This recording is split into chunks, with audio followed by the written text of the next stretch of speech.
ठळक घडामोडी.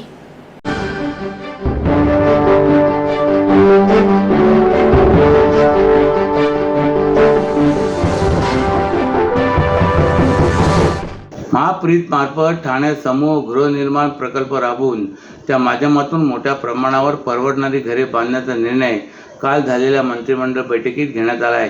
बैठकीच्या अध्यक्षस्थानी मुख्यमंत्री एकनाथ शिंदे होते. महात्मा फुले मागासवर्ग विकास महामंडळाला अधिक कार्यक्षम करण्यासाठी व नवीन योजना राबविण्यासाठी महात्मा फुले नवीनीकरणीय ऊर्जा आणि पायाभूत औद्योगिक मर्यादित महाप्रीत या सहयोगी कंपनीची स्थापना करण्यात आली. या कंपनीमार्फत विविध शासकीय कामे उदाहरण परवडणारी घरे आणि शहरी नियोजन, अक्षय ऊर्जा, कृषी मूल्य साखळी, पायाभूत सुविधा प्रकल्प, पर्यावरण उद्योन्मुख तंत्रज्ञान क्षेत्रे करण्यास 10 जुलै 2023 मध्ये मान्यता देण्यात आली आहे. यालाच अनुसरून ठाणे शहरातील टेकडी बंगला, हजुरी व किसननगर येथील एकत्रित विकास नियंत्रण नियमावलीमध्ये समूह विकास प्रकल्प राबवण्यासाठी ठाणे महानगरपालिकेसोबत सामंजस्य करार करण्यात आला. हा प्रकल्प राबवण्यात त्याचप्रमाणे महात्मा फुले मागासवर्ग महामंडळाकडील ठेवीवर मिळणाऱ्या व्याजाच्या रकमेतून 25 कोटी इतक्या रकमेची 30 वर्षात व्याजासह परतफेड करण्याच्या तत्वावर या प्रकल्पास मान्यता देण्यात आली आहे. शाळाबाह्य मुले शिक्षणाच्या प्रवाहात यावीत आणि त्यांना चांगले शिक्षण मिळावे या उद्देशातून ठाणे महापालिका शिक्षण विभागाने नुकतीच एक मोहीम राबवली आहे. यामध्ये शहराच्या विविध भागात पथकामार्फत करण्यात आलेल्या सर्वेक्षणात 121 शाळाबाह्य मुले आढळून आली आहेत. त्यापैकी 55 मुले शाळेत कधीच गेलेली नाहीत, तर उर्वरित 66 मुले अनियमितपणे शाळेत जात असल्याची बाब समोर आली आहे. या सर्व मुलांना शाळेत प्रवेश देऊन शिक्षणाच्या प्रवाहात आणण्यात आले आहे. ठाणे महापालिकेच्या माध्यमातून 67 बालवाडी, 118 प्राथमिक आणि 22 माध्यमिक शाळा चालवण्यात येतात. या शाळांमध्ये एकूण 35,000 विद्यार्थी शिक्षण घेत आहेत. गेल्या काही वर्षापासून महापालिका शाळेच्या पटसंख्येत घट होऊ लागले. पालकांचा इंग्रजी शाळांकडे ओढा वाढला आहे. यामुळे पालिकेने इंग्रजी माध्यमांच्या शाळा सुरू केल्या आहेत. तसेच पालिकेने यंदाच्या अर्थसंकल्पामध्ये CBSE शाळा सुरू करण्याचे प्रस्तावित केले असून त्याचबरोबर इंग्रजी माध्यमांच्या शाळा सुरू करण्याचे प्रस्तावित केले आहे. इंग्रजी शाळा सुरू करण्याबरोबरच मराठी माध्यमातील शाळांचे बळकटीकरण करण्यावर पालिका भर देत आहे. असे असतानाच शाळाबाह्य मुले शिक्षणाच्या प्रवाहात यावीत आणि त्यांना चांगले शिक्षण मिळावे या उद्देशातून ठाणे महानगरपालिका शिक्षण विभागाने नुकतीच एक मोहीम राबवली.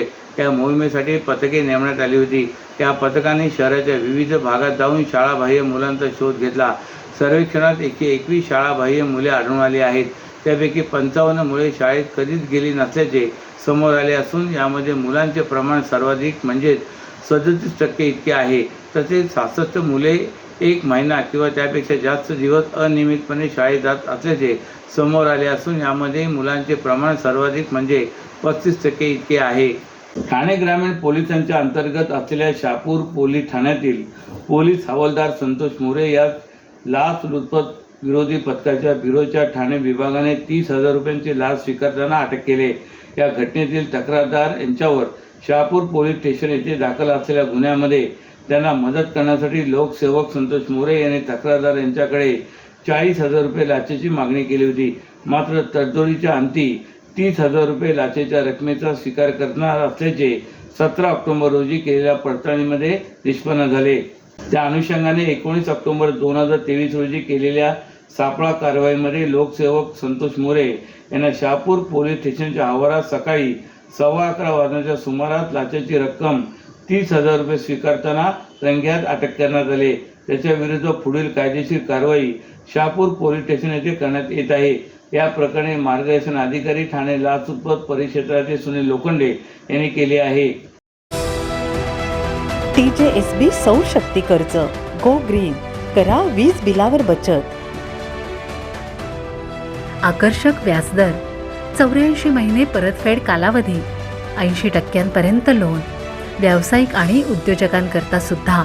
अधिक माहितीसाठी तुमच्या जवळच्या शाखेला भेट द्या किंवा संपर्क साधा. 1800-223-466 आणि 1800-266-3466.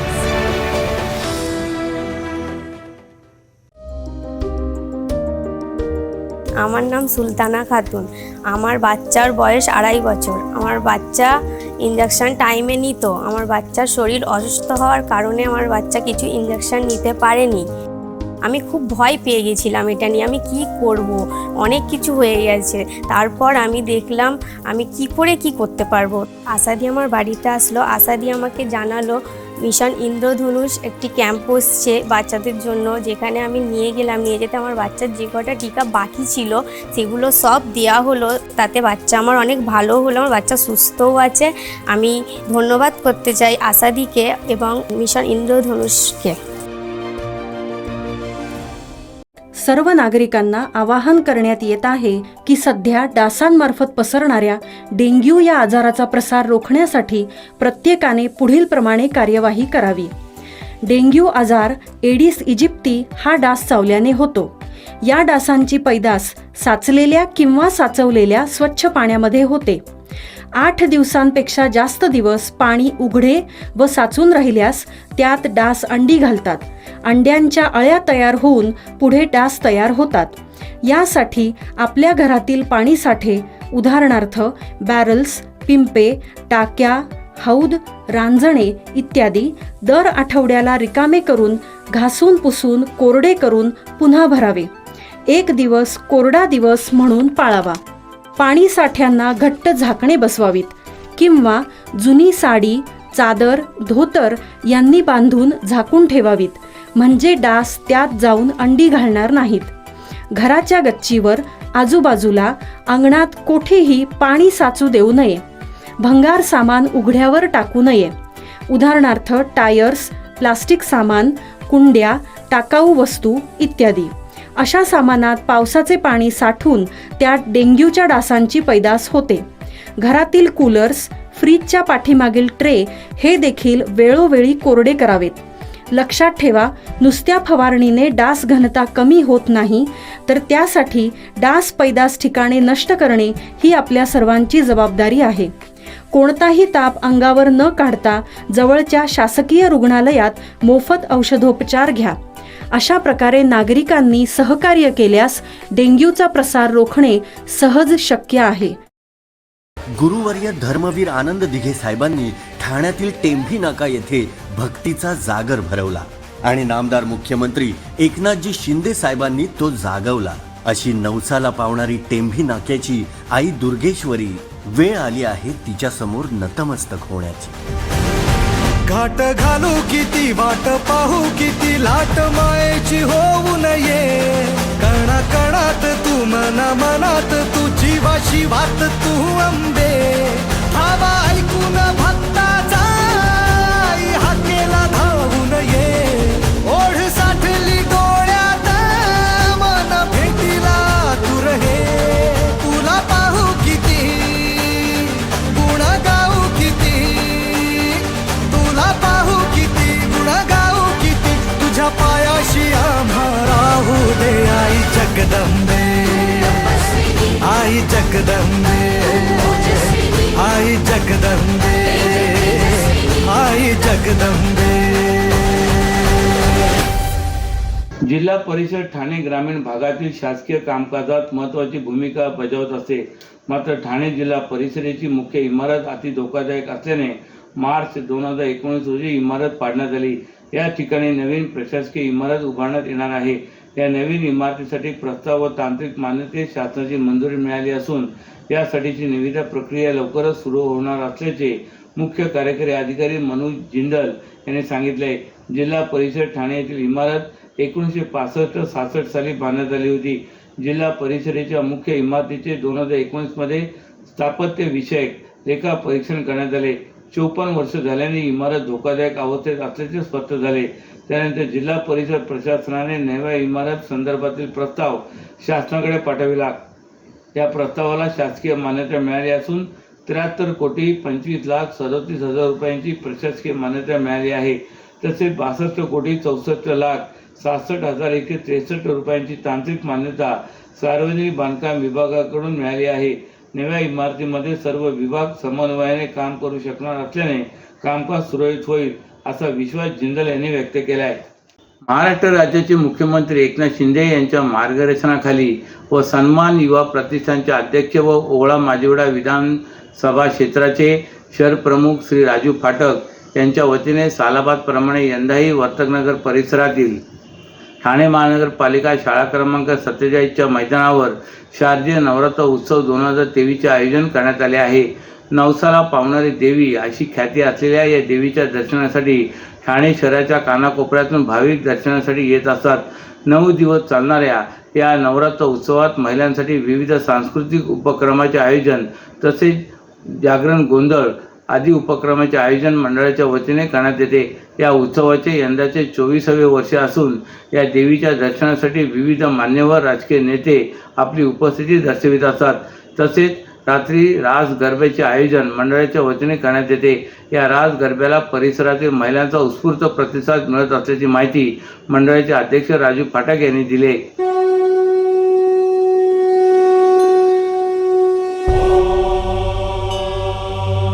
प्रथमं शैलपुत्री च द्वितीयं ब्रह्मचारिणीं तृतीयं चन्द्रघण्टेति कुष्माण्डेति चतुर्थकं पंचमं स्कन्दमातेति षष्ठं कात्यायनीति च सप्तमं कालरात्रीति महागौरीति चाष्टमं नवमं सिद्धिदात्री च नवदुर्गाः प्रकीर्तिता.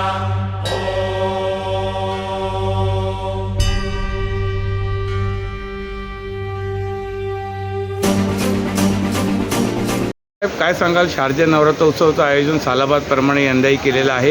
यंदाचं कितवं वर्ष आहे आणि कशा पद्धतीने हा नवरात्र उत्सव साजरा होतो?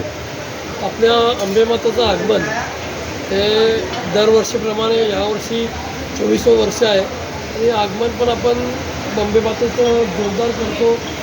आम्ही वर्षभर अंबेमातेची वाट बघत असतो आणि त्या अंबेमातेचं दर्शन त्या 9 दिवस आम्ही तिच्यासाठीच 9 दिवस अर्पण केलेले असतात. आमच्या या नवरात्र उत्सव मंडळाचे प्रमुख सल्लागार ज्यांनी मला जनसेवेचं व्रत लावलं आहे ते माझे गुरुवर्य आणि महाराष्ट्राचे मुख्यमंत्री एकनाथ शिंदे साहेबांच्या मार्गदर्शनाखाली हे सर्व चालू असतं आणि हे सर्व चालू असताना लोकांची देवीची अविरत सेवा पण चालू असते. लोकांसाठी सामाजिक उपक्रम पण घेतले जातात आणि अशा प्रकारच्या विविध सेवा आपल्या इथे आपण करून घेतो. तसेच इथे आता महिलांसाठी आपण बोलला प्रोग्राम ठेवलेला, सखीनो खेळात जीव रंगाला हा प्रोग्राम होता. त्याच्यानंतर आपल्या अंबे मातेचं आपण एक जागरण ठेवलेलं आहे ते उद्या आहे. परत अष्टमी होम होणार आहे आमचा आणि मंगळवारी आपली विसर्जन मिरवणूक जोरात आपल्या इथून सुरू होणार आहे. पण हा सर्व उपक्रम करताना देवी अंबे मातेची सेवा ही प्रामुख्याने आपण मनापासून करतो आणि लोकांची सेवा पूर्ण 9 दिवस आपण देवीचा प्रसाद ठेवलेला आहे दोन्ही टाईम आणि येईल त्याला आपण प्रसाद वाटप करत असतो. अविरत प्रमाणे आपली सेवा चालू आहे आणि अशाच प्रकारे आम्ही देवीच्या आशीर्वादामध्ये आम्ही अशीच सेवा आयुष्यभर चालू ठेवणार असेल. तिने आम्हाला आशीर्वाद द्यावा हीच अंबे मातेचरणी आमची ईश्वरचरणी प्रार्थना. साहेब, आपल्या नवरात्र उत्सवाचा जो गरबा खेळला जातो तो ठाणे शहरामध्ये प्रसिद्ध आहे. यंदा उत्साह कसा आहे?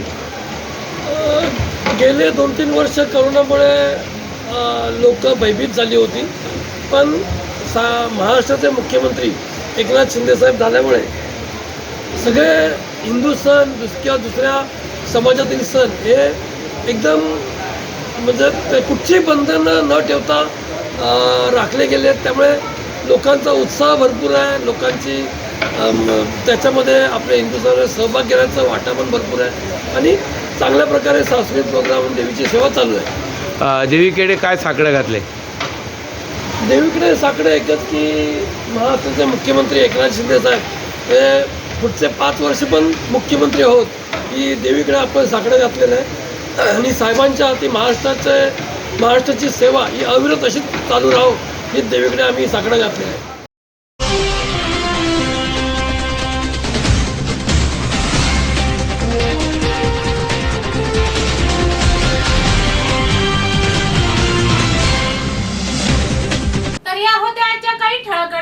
तर पुन्हा भेटू याच वेळी याच ठिकाणी. ठाणे दर्पण या वृत्तवाहिनीचे